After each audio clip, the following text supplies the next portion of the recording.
شروع اللہ کا نام لے کر جو بڑا مہربان نہایت رحم والا ہے۔ طاسیم میم، یہ کتاب روشن کی آیتیں ہیں۔ اے پیغمبر، ہم تمہیں موسیٰ اور فرعون کے کچھ حالات مومن لوگوں کے سنانے کے لیے صحیح صحیح سناتے ہیں کہ فرعون نے ملک میں سر اٹھا رکھا تھا اور وہاں کے باشندوں کو گروہ گروہ بنا رکھا تھا۔ ان میں سے ایک گروہ کو یہاں تک کمزور کر دیا تھا کہ ان کے بیٹوں کو ذبح کر ڈالتا اور ان کی لڑکیوں کو زندہ رہنے دیتا۔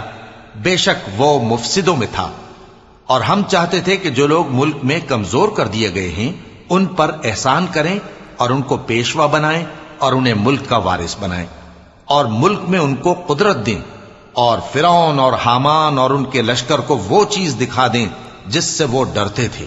اور ہم نے موسیٰ کی ماں کی طرف وحی بھیجی کہ اس کو دودھ پلاؤ، پھر جب تم کو اس کے بارے میں کچھ خوف پیدا ہو تو اسے دریا میں ڈال دینا، اور نہ تو خوف کرنا اور نہ رنج کرنا، ہم اس کو تمہارے پاس واپس پہنچا دیں گے اور بعد میں اسے پیغمبر بنا دیں گے۔ سو فرعون کے لوگوں نے اس کو اٹھا لیا، اس لیے کہ نتیجہ یہ ہونا تھا کہ وہ ان کا دشمن اور ان کے لیے موجب غم ہو۔ بے شک فرعون اور حامان اور ان کے لشکر غلطی پر تھے، اور فرعون کی بیوی نے کہا کہ یہ میری اور تمہاری دونوں کی آنکھوں کی ٹھنڈک ہے، اس کو قتل نہ کرنا، شاید یہ ہمیں فائدہ پہنچائے یا ہم اسے بیٹا بنا لیں۔ اور وہ انجام سے بے خبر تھے۔ اور موسیٰ کی ماں کا دل بے قرار ہو گیا، اگر ہم ان کے دل کو مضبوط نہ کر دیتے تو قریب تھا کہ وہ اس غم کو ظاہر کر دیتی۔ ہم چاہتے تھے کہ وہ مومنوں میں رہیں، اور والدہ موسیٰ نے اس کی بہن سے کہا کہ اس کے پیچھے پیچھے چلی جا، تو وہ اسے دور سے دیکھتی رہی، اور ان لوگوں کو کچھ خبر نہ تھی۔ اور ہم نے پہلے ہی سے اس پر دائیوں کے دودھ حرام کر دیے تھے۔ تو موسیٰ کی بہن نے کہا کہ میں تمہیں ایسے گھر والے بتاؤں کہ تمہارے لیے اس بچے کو پالیں اور اس کی خیر خواہی سے پرورش کریں۔ سو ہم نے اس طریق سے ان کو ان کی ماں کے پاس واپس پہنچا دیا تاکہ ان کی آنکھیں ٹھنڈی ہوں اور وہ غم نہ کھائیں، اور معلوم کر لیں کہ اللہ کا وعدہ سچا ہے، لیکن اکثر لوگ نہیں جانتے۔ اور جب موسیٰ جوانی کو پہنچے اور بھرپور جوان ہو گئے تو ہم نے ان کو حکمت اور علم عنایت کیا، اور ہم نیکوکاروں کو ایسا ہی بدلہ دیا کرتے ہیں۔ اور وہ ایسے وقت شہر میں داخل ہوئے کہ وہاں کے باشندے بے خبر ہو رہے تھے، تو دیکھا کہ وہاں دو شخص لڑ رہے تھے، ایک تو موسیٰ کی قوم کا ہے اور دوسرا ان کے دشمنوں میں سے۔ تو جو شخص ان کی قوم میں سے تھا اس نے دوسرے شخص کے مقابلے میں جو موسیٰ کے دشمنوں میں سے تھا مدد طلب کی، تو موسیٰ نے اس کو مکہ مارا اور اس کا کام تمام کر دیا۔ کہنے لگے کہ یہ تو شیطانی کام ہوا، بے شک وہ انسان کا دشمن ہے، کھلا بہکانے والا ہے۔ بولے کہ اے پروردگار، میں نے اپنے آپ پر ظلم کیا، سو تو مجھے بخش دے، تو اللہ نے ان کو بخش دیا، بے شک وہ بخشنے والا ہے، مہربان ہے۔ کہنے لگے کہ اے پروردگار، تو نے جو مجھ پر مہربانی فرمائی ہے تو میں بھی آئندہ کبھی گناہ گاروں کا مددگار نہ بنوں گا۔ الغرض صبح کے وقت شہر میں ڈرتے ڈرتے داخل ہوئے کہ دیکھیں کیا ہوتا ہے، تو ناگہاں وہی شخص جس نے کل ان سے مدد مانگی تھی پھر ان کو پکار رہا ہے۔ موسیٰ نے اس سے کہا کہ تو بڑا بہکا ہوا ہے۔ پھر جب موسیٰ نے ارادہ کیا کہ اس شخص کو جو ان دونوں کا دشمن تھا پکڑ لیں، تو وہ بول اٹھا کہ جس طرح تم نے کل ایک شخص کو مار ڈالا تھا اسی طرح چاہتے ہو کہ تم مجھے بھی مار ڈالو۔ تم تو یہی چاہتے ہو کہ ملک میں ظلم و ستم کرتے پھرو، اور یہ نہیں چاہتے کہ صلح کرانے والوں میں سے ہو جاؤ۔ اور ایک شخص شہر کی پرلی طرف سے دوڑتا ہوا آیا، بولا کہ اے موسیٰ، اہل دربار تمہارے بارے میں مشورے کرتے ہیں کہ تم کو مار ڈالیں، سو تم یہاں سے نکل جاؤ، میں تمہارا خیر خواہ ہوں۔ چنانچہ موسیٰ وہاں سے ڈرتے ڈرتے نکل کھڑے ہوئے کہ دیکھیں کیا ہوتا ہے، اور دعا کرنے لگے کہ اے پروردگار، مجھے ظالم لوگوں سے نجات دے۔ اور جب انہوں نے مدین کی طرف رخ کیا تو کہنے لگے امید ہے کہ میرا پروردگار مجھے سیدھا رستہ بتائے۔ اور جب مدین کے پانی کے مقام پر پہنچے تو دیکھا کہ وہاں لوگ جمع ہو رہے اور اپنے مویشیوں کو پانی پلا رہے ہیں، اور ان کے ایک طرف دو عورتیں اپنی بکریوں کو روکے کھڑی ہیں۔ موسیٰ نے ان سے کہا تمہارا کیا کام ہے؟ وہ بولی کہ جب تک چرواہے اپنے جانوروں کو لے نہ جائیں ہم پانی نہیں پلا سکتے، اور ہمارے والد بڑی عمر کے بوڑھے ہیں۔ تو موسیٰ نے ان کے لیے بکریوں کو پانی پلا دیا، پھر سائے کی طرف چلے گئے اور کہنے لگے کہ پروردگار، میں اس کا محتاج ہوں،